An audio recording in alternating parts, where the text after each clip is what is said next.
everyone, and welcome to Geopolitical Trends. So excited to be with you on this Saturday here. So, I got an exciting topic as a follow up to my video that I released this morning regarding Vietnam. Straightforward.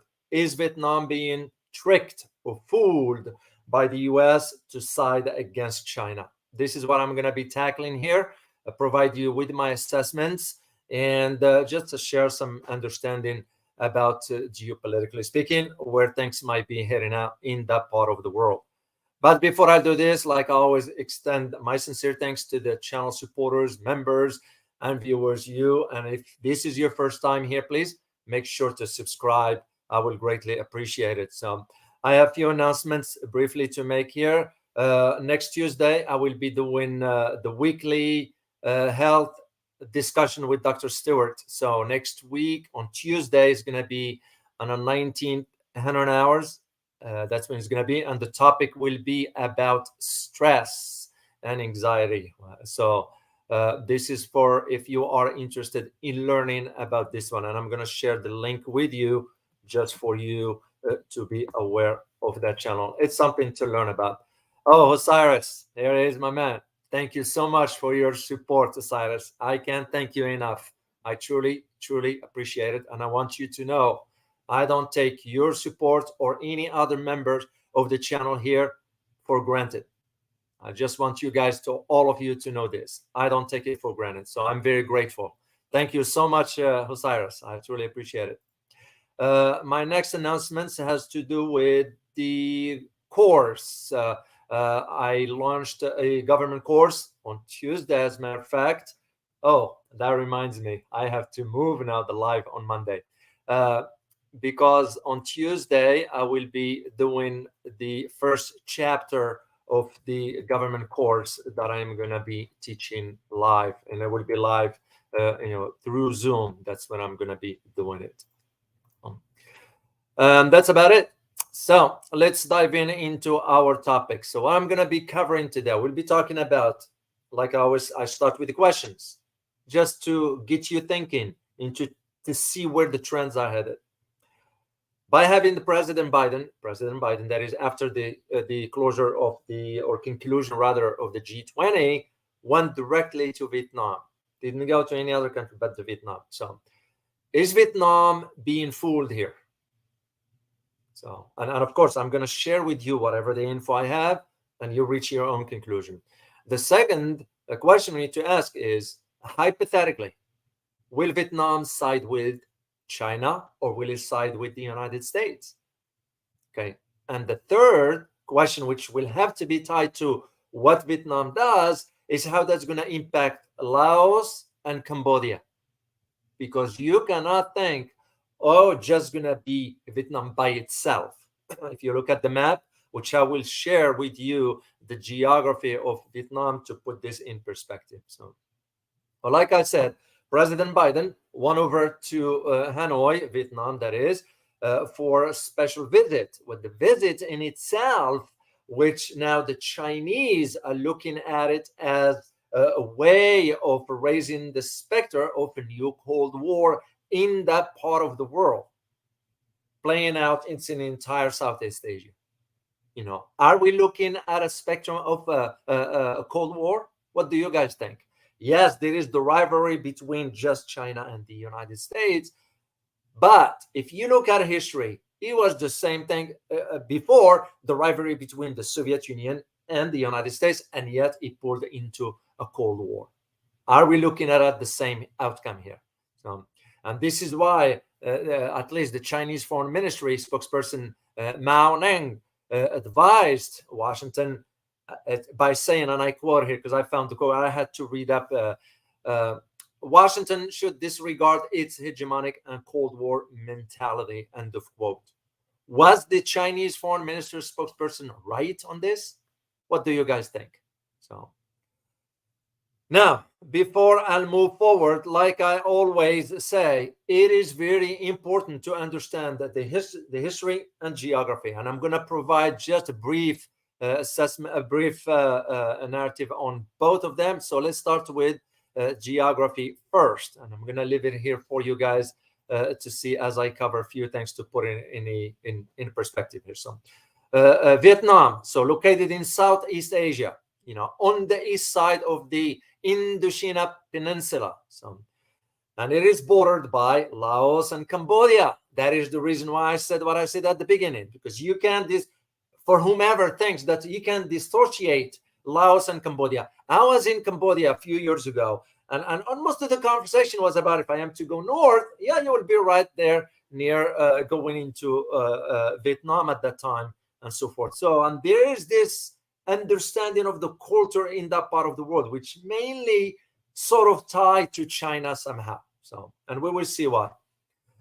China, so the borders, as I said, Vietnam bordered by Laos and Cambodia to the west, by China to the north, the Gulf of Thailand to the south. And of course, can't forget the Gulf of Tonkin and the South China Sea to the east. So it makes Vietnam a very, very strategic location-wise. So Vietnam is long and thin with an area of 331,000 square kilometers. So, and we're not going to worry much about all this, except to understand that Vietnam shares, for example, the boundaries with Cambodia, which is a long border, about 1,200 kilometers. It shares also a long border with China, about the same, 1,281 to be exact kilometers, and a long border with Laos, about 2,100 kilometers, give or take. So all this, the total of the borders, reach about 46 or 4,639 kilometers, give or take. So, of course, Vietnam's coastline along on the Gulf of Tonkin, which we all know the history of the Gulf of Tonkin, what happened there. Then the South China Sea and the Gulf of Thailand, which measures about 3,400 kilometers. So, and so of course the Vietnamese, and there's very important distinctions here. The Vietnamese refer to the South China Sea as the East Sea. So I know there have been some negotiations between Vietnam and China regarding South China Sea. Some of it has been resolved, some of it has not. So they are still talking about it as we speak. Vietnam is considered the 66th largest country in the world. And there's one thing that I found very interesting learning about its geography, has to do with elevation. Well, here's the thing. Vietnam has two elevations, one of the highest point, one of the lowest point. Well, the lowest point, guess what, is at 0 meters, and that's the South China Sea. The highest point, on the other hand, has about 3,144 meters, which is at a Phan Si Pan. I hope I pronounce it correctly. So this is what's important about the geography of Vietnam. There's another map here that I found, but the first one is mainly shares the exact sort of with more description into that. Now, the history of Vietnam is very important to understand. And this is why, because it went through certain eras in its history. So I'm going to briefly talk about this one. So North Vietnam, for about over almost a millennia, North Vietnam was ruled by China. Yeah, don't be surprised there. So, and as a result, Vietnam adopted China's political and education system. This is why, at least, you are noticing in Laos and Cambodia, they are more leaning towards China. Vietnam now makes you question as to the president, why President Biden won there. You know, to me, it was a strategic move, a calculated trip, that is, and I will share more as I move forward. So, and why is this important, this influence of China inside Vietnam way back? That was because of the Confucianism, because that was part of what was going on in Vietnam at that time. So after the Chinese were driven out back then by none other than Lê Tai Tu, it became the first emperor of the country and moved the capital to Hanoi. That's when it became And that's still to today in Hanoi. You see a statue or monument for that. Now, there is an important period of history that you need to know about, which is between 1802 and 1945. You all know, AD, that is. So before French colonialism, because remember, French presence was always there, same like in Cambodia. Vietnam was ruled by a succession of warring clans until till 1776, which marks, of course, the independence of the United States. So power was wrested from Nguyen family. Nguyen is spelled Nguyen. Nguyen. That's the pronunciation that I got by checking out some sources. So the only surviving member, his name was Anh, it's A-N-H, fled the country at that time. So, and following Anh's departure, the capital, Hue, along with much of the rest of the country, came under the control of three brothers from the Tay Son. So their armies soon overthrew the Trin lords in the north, and each brother claimed a portion of the country to rule. So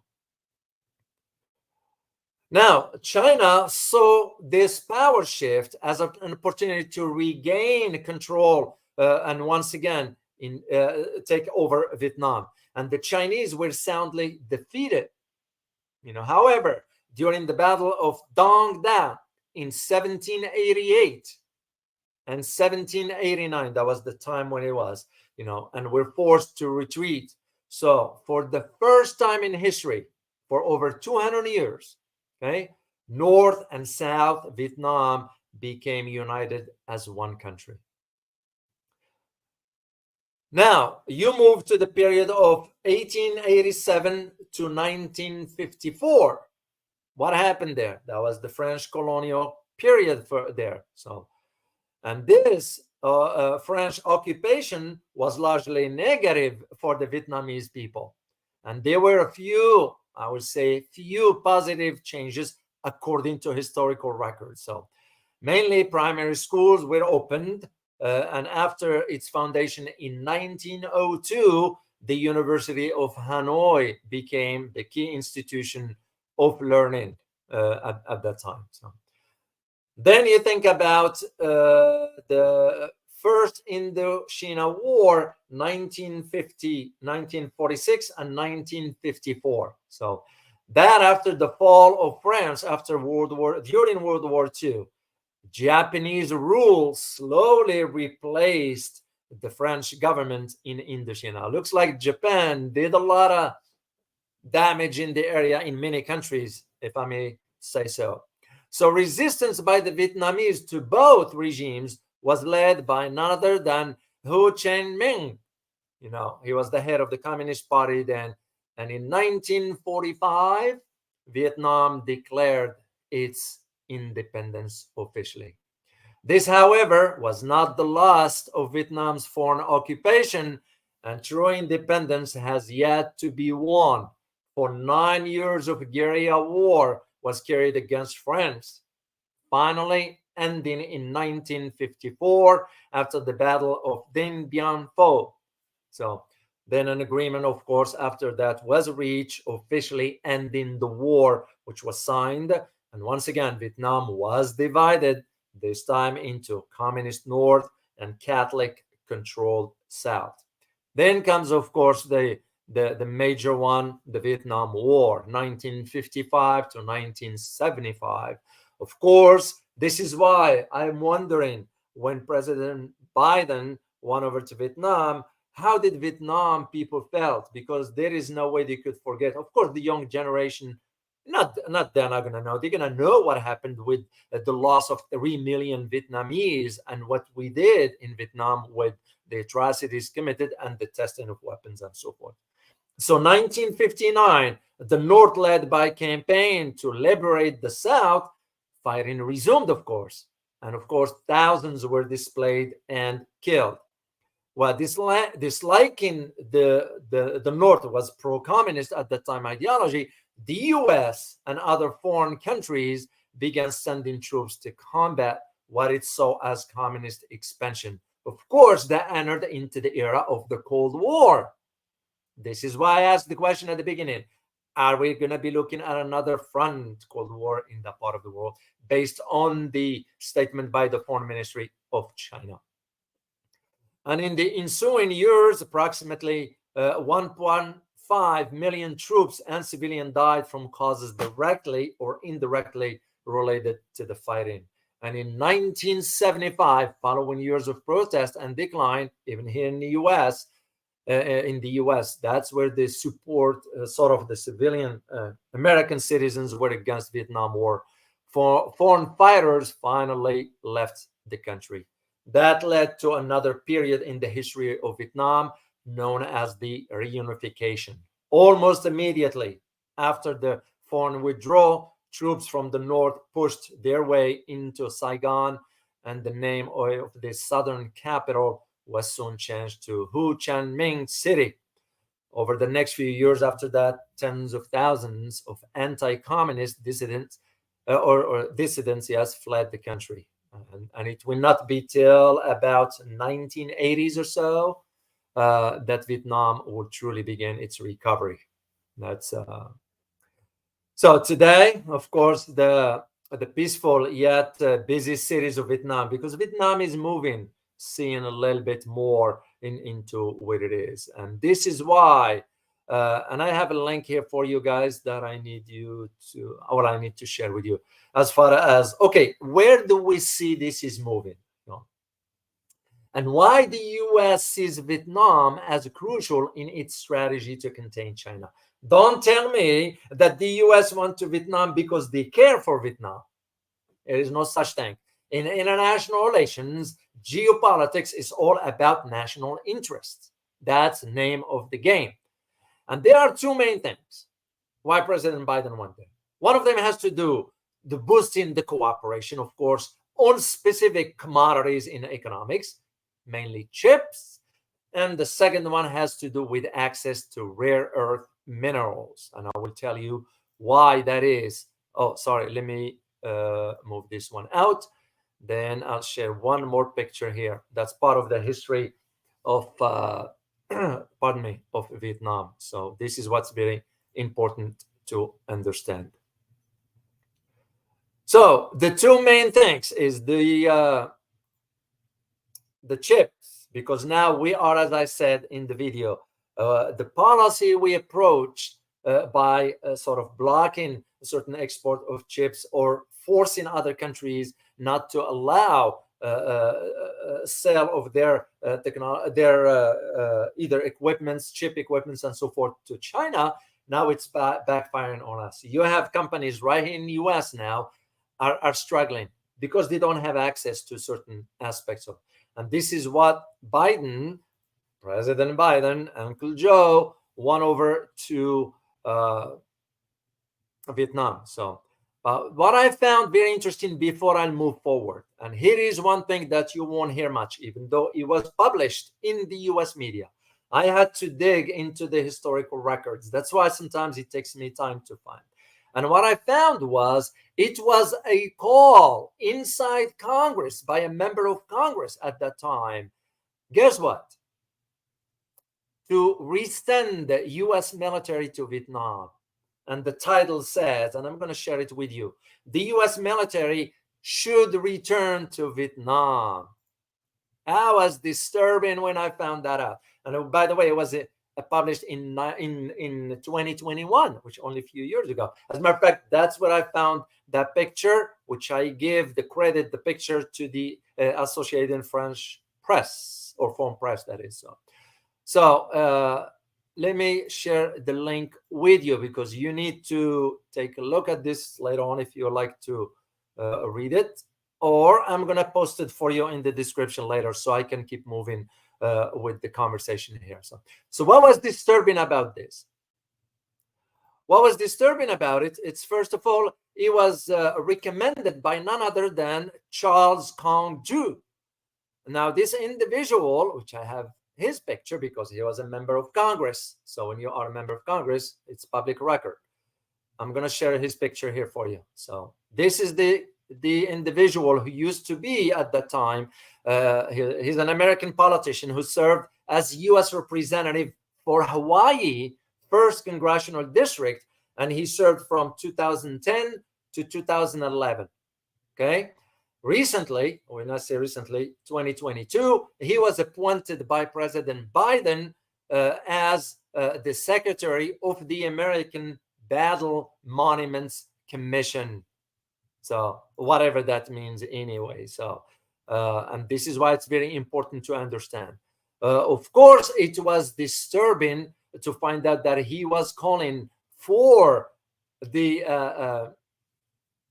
a redeployment of American troops into Vietnam. Don't tell me that Vietnamese forgot what happened in their country, what has been committed over there, how many have died, the type of chemicals, biological weapon we tried, and because it was a testing ground, and yet this guy had the nerve to even suggest something like this. And by the way, digging even further, I found out that because he served also as the House Armed Service Committee, because he was a lieutenant colonel. And he was another person who was supporting this article by none other than Matthew Powell, who was the commander or is the commander of the U.S. Navy. That is very problematic in my opinion. But again, we're not going to focus too much on that because we have to look at the big picture. And again, I am not going to get into the detail here as far as the protocol for Biden's visit, whatever. I'm going to focus on the key stuff. Then we move on with that. So here is the key that I need you to get out of all this. The United States and Vietnam been upgraded, the relationship been upgraded to the highest diplomatic level. That's very crucial. One thing also you need to understand that we have in this upgrade, we have included a security dimension. And the security dimension, by the way, has not been disclosed as to what it entails. All it says, and this is according to John Feiner, who is the U.S. Principal Deputy of National Security Advisor. Okay, well, if you are including the security dimension, what are we talking about? Basically, they're saying this by keeping everybody in the dark. Now, this is why I say, are Vietnamese politicians aware what are they getting into? Or are they just playing the game along, knowing that, yeah, that's the U.S., how can we trust them? This is very important for you to understand. What this Deputy National Security Advisor said is that no arms deals were announced at this stage. That's very crucial for you to understand. But he did mention that the U.S. and its partners, here's the key, could offer Vietnam help to diversify away from Russian military supplies. Why is this important? It's because Vietnam is a client of Russia. Russia is already in talks, has been in talks for months with Vietnam about certain armaments deals. But the problem Vietnam has now that if they want to head with the purchase of weapons from Russia, we will slap sanctions on them. So they are like got between a rock and a hard place, that is. So, and another reason to why, because we want them to reduce their dependence on Russian military supplies. Now, the key aspects for us to understand. There are two main aspects beside this military and all that. For us, the reason why Biden ended up going there. The two main one, as I mentioned, chips, microchips, that is, and the rare earth. So here is what happened in this ceremony of elevating Vietnam into the highest diplomatic status and so forth. There's a bilateral deal, trade between and investments, as a matter of fact, between both Vietnam and the United States. This is regarding the chip trade between the two. There is another one also, because, and this is where I'm starting to wonder which direction Vietnam is going, because here is the thing. Vietnam already signed and agreed and didn't sign, expected to sign a deal about purchasing aircraft from Boeing, okay? To buy about 50 Boeing from the United States. So if Vietnam is having a good economic relationships with China, did the United States pressure Vietnam not to buy the Chinese aircraft, the C919, which is brand new, just came out on the markets, and China can cut a deal with Vietnam at a cheaper price. So that's one. Because this deal that Vietnam is expected to sign with Boeing will be worth about $10 billion. Mark my word there. If they would have bought the planes from China, they probably would be half the price. That's just my thinking. So this has to do with the trip. Then you think about the U.S. technology or technological companies. They are struggling. You're looking at Google, to Intel, to Amcor, to Marvel, to Global Foundries, all of it, to Boeing including, all of them were expected to meet with Vietnamese tech executives. That was what was expected on this. And all of this is aimed at one thing and one thing only, is to secure access to Vietnamese market, but also to drive a wedge between Vietnam and China economically. So, because still semiconductors are at the centerpiece of all this. Any action that we embark on, because now we found that the policy we embarked on against China for barring the microchips is now backfiring on us. So, as a matter of fact, the U.S. told Vietnam that, by the way, we do have $100 million a year for 5 years available under what we call the CHIPS Act, this one support that was signed by Congress to allocate $100 million to support semiconductor chip companies, by which the U.S. told Vietnam, oh, we'll be happy to give you a portion of that. Well, I'm going to say, trust Biden, whatever he says, at your own peril. So this is why I'm wondering, are Vietnamese being fooled? The politicians? I don't know. I can't say exactly what it is. And by the way, I had one of my viewers share something with you, and I'm going to share it with you guys, because I did request his permission, whether to do that or not. But I'm assuming that would be okay, but I can't disclose the name because I don't have the... So what I wrote was, he or she wrote that, and I quote, China was once had a strategic diplomatic partner of US. It's the same thing for Vietnam now. If a push comes to shove, Vietnam will do what China did. It's only an economic partner and not a military partnership. Vietnam will side with Russia, even though Vietnam says it's neutral. So, and the individual continued to say, I have asked many Vietnamese living in Vietnam about Russia, and they say the same thing. Vietnam will never forget or will turn on Russia for what Russia have done for Vietnam during the war. Why you think Putin doesn't need to talk to the president of Vietnam? Unspoken loyalty, end of quote. Spot on. It is spot on. So that's what I found very, very interesting about this dynamic. So, and thank you very much for this supporter of the channel who wrote this one and shared it with us also. Now, the other aspect we need to understand, beside the microchip or chips, is the rare earth mineral. Why is this important? It's because, again, the US are now having a hard time having access to rare earth minerals. Because remember, rare earth minerals, one of them is dominated by China, Australia, of course, but what's the word I'm looking for?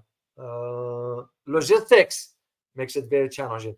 The other place around the world has to do with Africa. Do you think Africa will allow the West now after what just took place in Niger? Because they said enough of Western dominance, of colonialism, of imperialism, and the squandering of our resources. And as you know, Africa is very rich in rare earth minerals. So, well, here's the thing about Vietnam that I want you to understand. Vietnam, yeah, has the world's largest deposits after China. And this one, according to US estimates. This one, I'll have to put a question mark on. I don't believe this. I won't trust it. Do you know why? Because Australia has massive rare earth minerals there. They do have massive amount. So why the United States didn't say the largest deposits after Australia, but highlighted China, is now to instill that kind of thinking, is to sort of, what's the word I'm looking for? To manipulate the masses thinking, oh, I mean, don't get me wrong, China does have access to a lot of rare earth. They control massive amounts. This is also due to their relationship with African countries because they have access to rare earth minerals. And if you know, even the phone you are using requires rare earth mineral. I remember I did a video for you guys about rare earth minerals that one of the companies has reached out to me to do an analysis. Speaking of that, before I forget, be on the lookout tomorrow for an analysis. It's promotional video, but it's an analysis about some major, I'm sorry, rare earth commodity. I don't want to spoil it for you, but just be on the lookout for that tomorrow. So this is the reason why. So instead of saying Australia, they're saying China. So, and this is why President Biden had to highlight this aspect with them. But this is why I don't buy this. And again, this is my personal opinion. There were no details. The US didn't provide any details because here is the thing, a historical record. And I usually dig through things to find out. What I did find out is that past attempts by the United States companies to partner with Vietnam rare earth firms have not succeeded. They have not. So what makes you think that this time it's going to work? This is what I'm saying.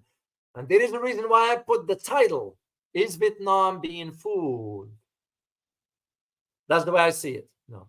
Of course, the US didn't miss the opportunity to highlight human rights violations in Vietnam. Yeah, believe it or not.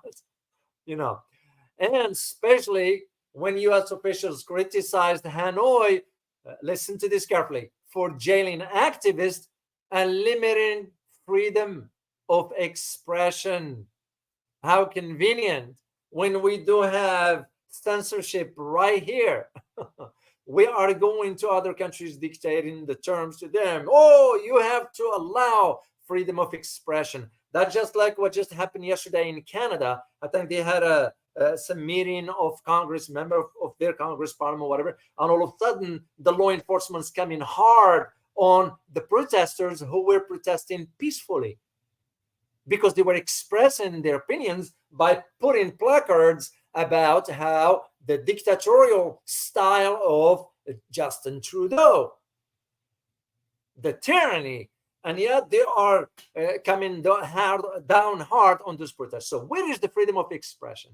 It's no different than it is, but the U.S. didn't miss opportunity to criticize Vietnam for this. So, and so they ask now, the United States asked Vietnam that they need to release those activists. No, it's their country. It's Vietnam. They'll decide whatever they want to do. That's like for us. Do you hear now Vietnam coming to us and say to Americans, hey, you shouldn't have censorship because that's what we have. So how can we go dictate to other countries and not the other way around? And let me, as I said again, I'm going to put all the links for you in the description. So, But here is what I found, one article, and I'm going to post it for you again, guys. What I found, an article, the way it was titled. You know how it was titled? Listen carefully. Biden, and I quote, Biden denies improved ties with China. I'm sorry. Biden denied improved ties with China's adversary is meant to contain Beijing. Who can tell me what's wrong with that title? Yeah, I want to trigger your thinking here. What is wrong with that title? And I'm going to share the link with you right here. Then I'll post it for you guys later.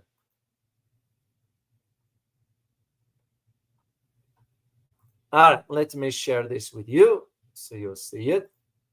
And tell me what's wrong with that title.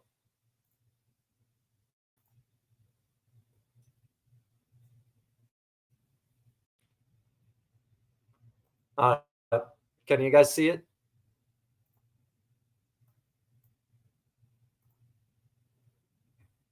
Okay, why it's not showing? Right there. All right, who can tell me what's wrong with that title?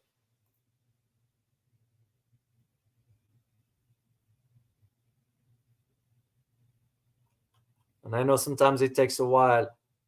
Okay, Jack, the question is, it was an article came up here, and it says Biden, as you see on the screen, denies improved ties with China's adversary is meant to contain Beijing.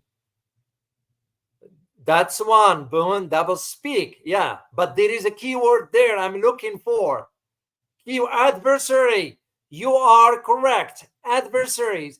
So why the heck is the title using the word? You're absolutely correct, Vengeance. Why are you using the term China's adversaries rather than just saying against China or whatever? Because what made them think that Vietnam is an adversary of China? And the purpose of this is to mislead the people's thinking. This is why I'm seeing. I am looking at articles from a host of countries in that part. Indonesia, to start with, Malaysia, Philippines. I'm looking New Zealand. I am looking at how the wording of those articles, and they are meant to really manipulate. Because even in academia, you still can manipulate people. If you just word it linguistically, you word it certain ways. And that's what I found very disturbing about this article, which I will share with you or put in the description. Oh, TNT. TNT, thank you so much for your super sticker. You wrote, containing China is possible. Are in China's. Most engineers in the US are also Chinese origin. You are absolutely correct. And I remember sharing one post from my tweet, how much China produces engineers based on STEM on a yearly basis in comparison to the United States. So thank you so much, TNT. Truly appreciate it. So, and this is where part of where that problem is. So the wording sometimes does create some sort of it's like an average person who might not understand the tricks of linguistics might fall into that for something like, oh no, this is normal. No, it's not normal. It's meant to deviate the what's the word, the masses, to move them into one direction or another. That is why the sort of how a title can capture sort of the attention of individuals, when in reality it's meant to deviate people from getting to really what's at the heart of the matter is. So this is what I see the challenge with this one here. So this is where I believe this Vietnam now is going to have to really decide as to what they want moving forward. So I'll go back to my original question. Are you just based on what I share with you and what you're reading out there, and the US movements in that part of the world? Are you seeing the emergence of a new Cold War there? What do you think? So this is very important. I'm trying to locate one of my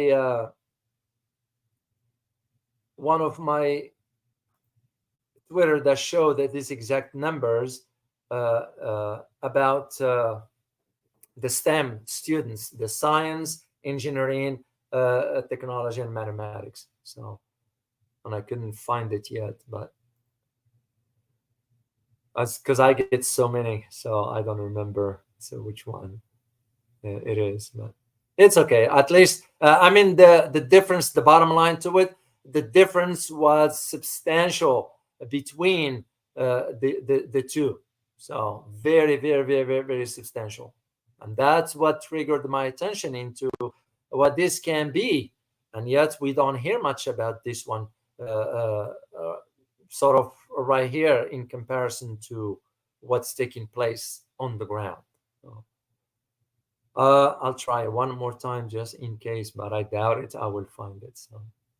So anyway, let's move on because we're gonna have to go. So now, if the thinking that President Biden had to talk with the Vietnamese about semiconductors, do you think iPhone is gonna go to or Apple, I'm sorry, is gonna go to Vietnam? No, because one reason, because Vietnam does not have enough engineers inside that country to manage that.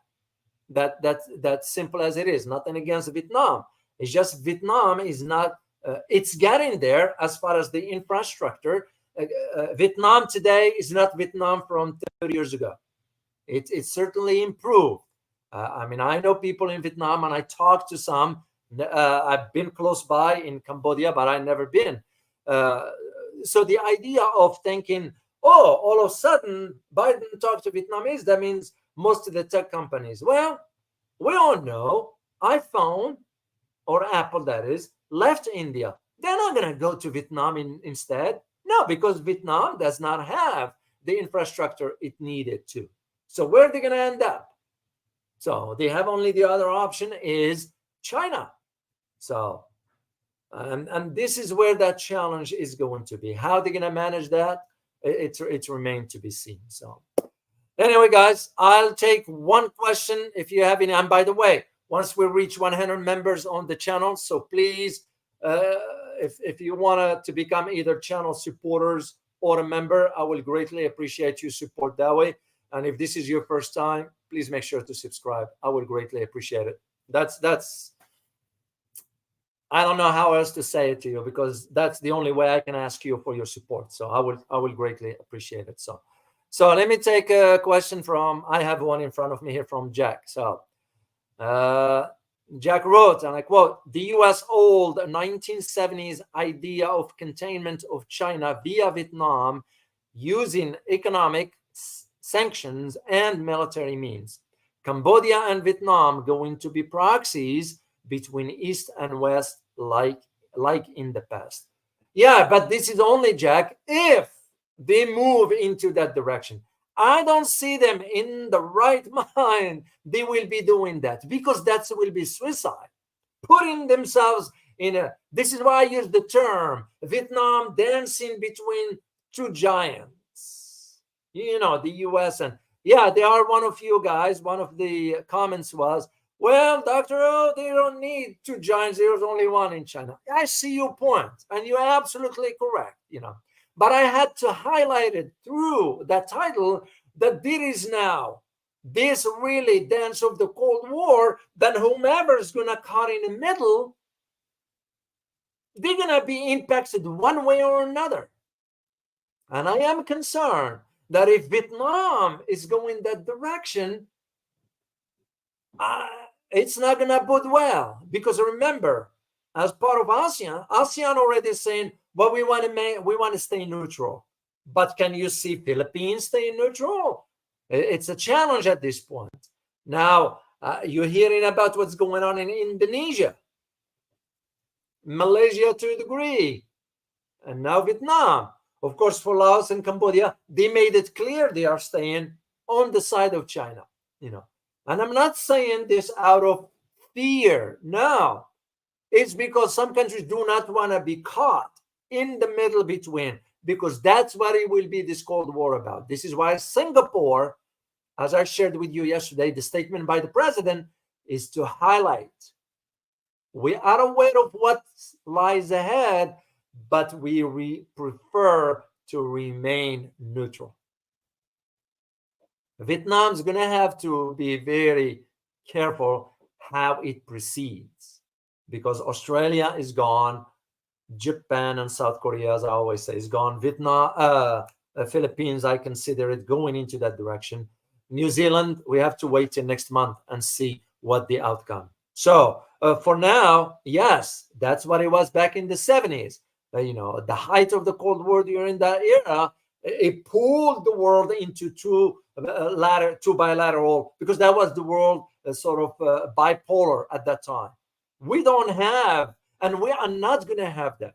So even coming out of Washington, the politicians who keep repeating this word of, oh, the Cold War, no, they are mistaken, because we're looking at a multipolar system here, not a bipolar.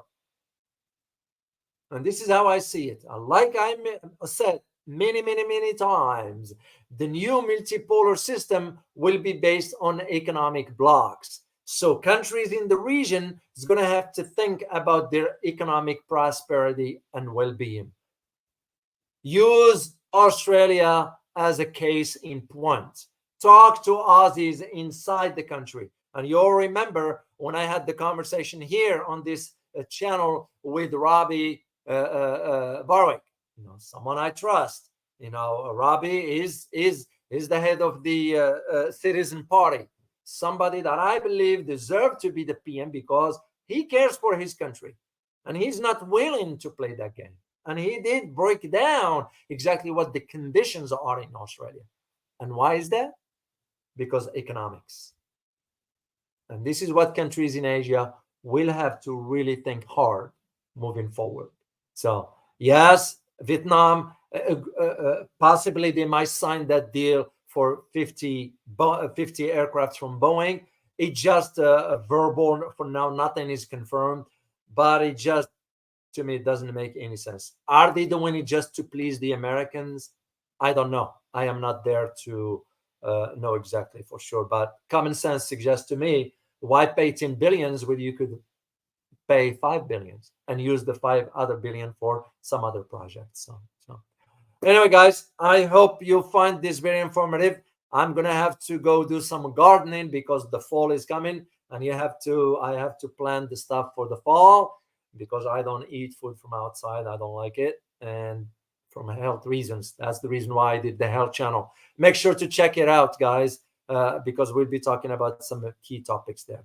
I appreciate your support. I appreciate you, if this is your first time subscribing to this channel, and be on the lookout for tomorrow for that video. It's a promotional video, but it's an analysis. I spend time digging into that information to put a cohesive analysis for you, because I won't want to waste your time and I don't want to waste mine. So, and by the way, it was an individual through a company who is a billionaire that reached out, which was to me an honor to have a billionaire that I am under his radar per se. I must say something right for him to reach out through a third party and so forth. So in any event, I wish you a good weekend and be safe, and I look forward to seeing you next time. As always, remember, geopolitics impact your daily life in more ways than one. Till next time. Bye-bye.